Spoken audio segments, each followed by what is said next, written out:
Hi everyone, let me introduce myself. My name is Hanifa Aurora Hiban from B Class G42 Management Office Modern from Politeknik STI Alan, Jakarta. My dosen is Miss Dian Indriani. Jadi di sini saya akan mempresentasikan tentang desain kantor yang saya buat. Saya menggunakan website Room Styler untuk mendesain kantor ini. Terinspirasi dari perusahaan-perusahaan di Indonesia, saya mendesain kantor dengan konsep coworking open space, di mana ruangan-ruangan tersebut tidak dibatasi oleh kubikel ataupun sekat. Sebelum memasuki video tentang desain yang saya buat, mari kita berkenalan dulu dengan apa itu Business Development Center.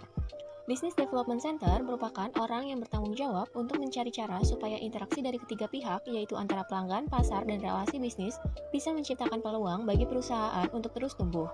Business Development tidak hanya mengusahakan keuntungan sebanyak-banyaknya dalam waktu singkat, namun juga harus memikirkan strategi dan taktik dalam jangka panjang demi berkembangnya perusahaan tersebut. Dengan kata lain, seorang business development harus memutar uang terus-menerus agar perusahaan selalu untung. Berikut ini merupakan tampilan dari struktur perusahaan Business Development Center. Selanjutnya saya akan memaparkan tentang tugas pokok dan fungsi. Yang pertama ada Head of Business Development. Head of Business Development memiliki tugas, yaitu yang pertama ada meriset pasar, mencari peluang pelanggan baru, dan menjaga hubungan dengan pelanggan. Lalu yang kedua ada bekerja sama dengan divisi lain seperti divisi teknis untuk memenuhi kebutuhan pelanggan pasar. Yang ketiga ada menyusun dan mempresentasikan rencana pengembangan bisnis perusahaan. Dan yang terakhir ada mengupdate selalu pengetahuan tentang perkembangan pasar serta kompetitor. Lalu ada tugas pokok dan fungsi tentang Innovation Manager. Innovation Manager memiliki tugas yang pertama, merancang, memonitor, dan mengevaluasi program pengembangan talent dalam melakukan inovasi dan akselerasi bisnis. Yang kedua ada berkoordinasi dengan stakeholder terkait. Lalu, ia juga memiliki tugas dalam melakukan iterasi dan inovasi di dalam program. Dan yang terakhir, yaitu berkoordinasi dengan tim lain. Tugas pokok dan fungsi dari Business Development Manager. Business Development Manager memiliki 4 tugas, yaitu menghubungi klien potensial untuk menjalin hubungan baik dan pengaturan pertemuan, merencanakan dan mengawasi inisiatif pemasaran baru, meneliti organisasi dan individu untuk menemukan peluang baru, dan meningkatkan nilai pelanggan saat ini sambil menarik pelanggan baru. Lalu ada tugas pokok dan fungsi dari Research and Department Manager.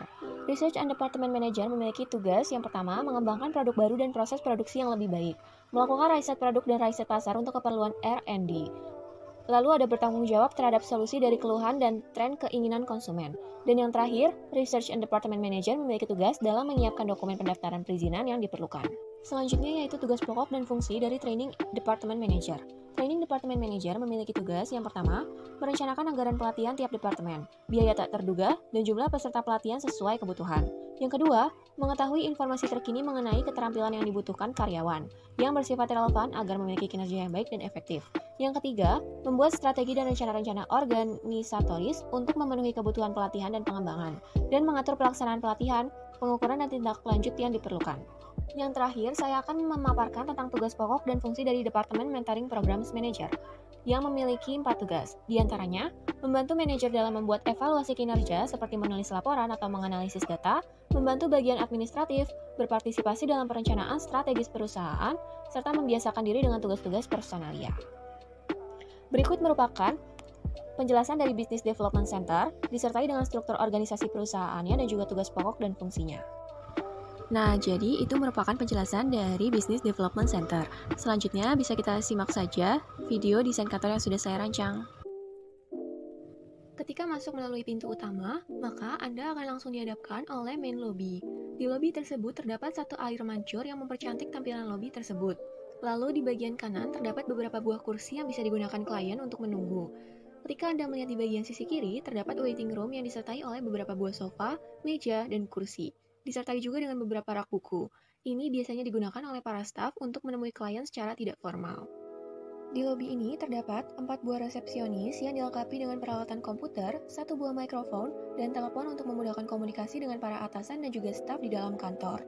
Dilengkapi juga dengan trash can dan 1 APAR atau fire extinguisher, yaitu alat pemadam api ringan. Tampilan lobi juga semakin indah karena terdapat beberapa lukisan di bagian dinding. Di sisi kanan lobi terdapat satu connection door yang menghubungkan antara lobi dengan ruangan di antara external meeting room dan toilet khusus untuk tamu. Di sisi sebelah kanan ruangan ini terdapat pintu menuju toilet yang di dalamnya berisi 2 bilik kamar mandi, 2 set wastafel, 1 tanaman, dan 1 tempat sampah. Sedangkan di sisi sebelah kiri ruangan ini terdapat pintu menuju external meeting room. External meeting room biasanya digunakan untuk melakukan rapat pertemuan antara perusahaan dengan klien dari luar perusahaan. Di dalam ruangan meeting ini terdapat satu papan tulis, satu buah printer dan satu set komputer untuk presentasi. Lalu juga terdapat satu buah CCTV, satu buah proyektor, dua buah lukisan, satu set table meeting beserta kursi dan laptop untuk 4 orang. Selain itu juga disediakan satu buah APAR atau alat pemadam api ringan dan juga dihiasi oleh beberapa tanaman. Masuk melewati deretan rak buku yang merupakan pembatas antara lobby dengan workspace, Anda akan dihadapkan dengan dua set tim workspace. Lalu di bagian kiri juga terdapat sofa set yang disertai dengan televisi dan juga rak buku. Dan di sisi sebelah kanan, Anda akan melihat tampilan lobby dari dalam. Kita menggunakan konsep open space untuk working space, di mana hal ini dapat memudahkan dalam urusan kolaborasi dan juga kerjasama. Lebih maju lagi, Anda akan menemui 4 set meja yang dikhususkan secara terpisah. Ini merupakan meja yang digunakan untuk para associate consultant, research department manager, training department manager, dan department mentoring programs manager. Lalu tepat di sampingnya terdapat printer and scanning space. Ini biasanya digunakan oleh para karyawan untuk mencetak ataupun men-scan hasil kerjaan. Di bagian dinding juga disertai beberapa buah kalender, dan di samping ruangan terbuka ini juga terdapat trash bin. Di samping printer dan scanning space, terdapat satu buah pintu menuju meeting room internal. Ini biasanya digunakan oleh para manajer untuk melakukan pertemuan dengan para staff. Di dalam ruangan meeting internal ini sama layaknya dengan meeting eksternal, yaitu terdapat papan tulis, printer, komputer untuk presentasi, juga terdapat proyektor, CCTV, beberapa lukisan. Yang membedakan hanya di bagian set table meeting dan kursinya saja. Jika di meeting room eksternal terdapat 4 buah kursi untuk 4 orang, maka di meeting room internal terdapat 7 buah kursi untuk 7 orang. Ini merupakan pantry. Pantry dilengkapi oleh satu kitchen set, satu buah kulkas 2 pintu, satu buah bar, disertai dengan 4 kursi tinggi. Di pantry juga disediakan berbagai macam makanan dan minuman yang merupakan fasilitas karyawan. Di sebelah pantry terdapat indoor park yang hanya dibatasi oleh dinding kaca. Di taman ini disediakan beberapa sofa dan beberapa buah ayunan yang biasanya dimanfaatkan oleh para karyawan untuk makan siang sambil bekerja. Terdapat juga 3 pohon yang membuat suasana semakin teduh dan asri. Lalu, ini merupakan creative space yang sering digunakan oleh karyawan. Creative space ini berupa beberapa sofa ayunan disertai meja.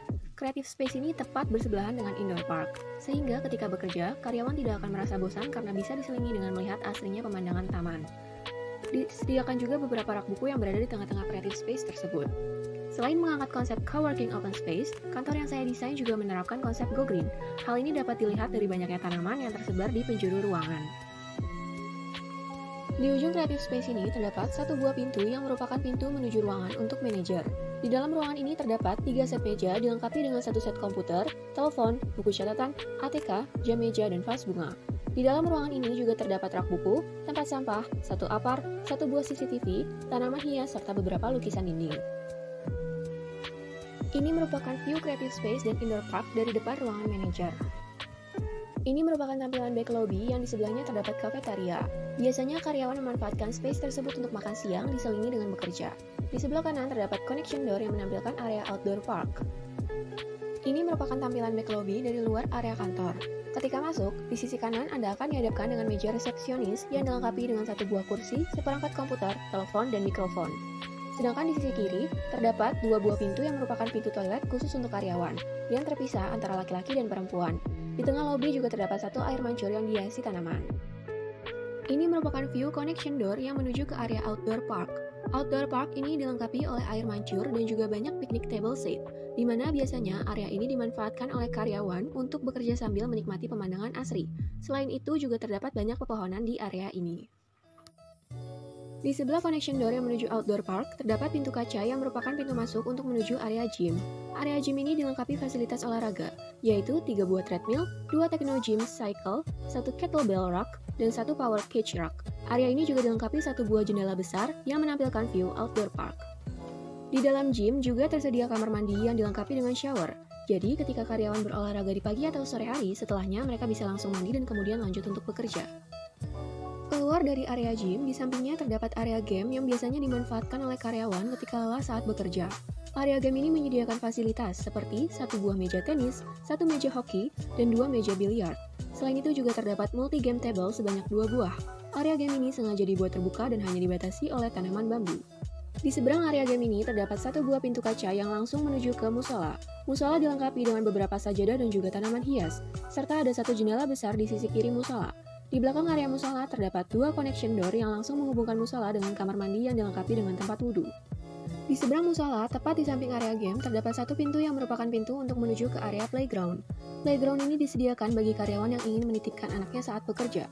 Seperti playground pada umumnya, playground ini juga menyediakan berbagai fasilitas untuk anak-anak, mulai dari rumah-rumahan, meja untuk menggambar, meja kecil untuk makan siang yang dilengkapi dengan camilan, tenda-tendaan untuk bermain, dan tidak lupa setiap sisi ruangan dialasi oleh karpet. Selain itu juga terdapat rak-rak yang berisi mainan anak-anak di sisi sebelah kanan, sedangkan di sisi bagian belakang area tersebut juga dilengkapi dua tempat tidur bertingkat yang digunakan anak-anak untuk tidur siang.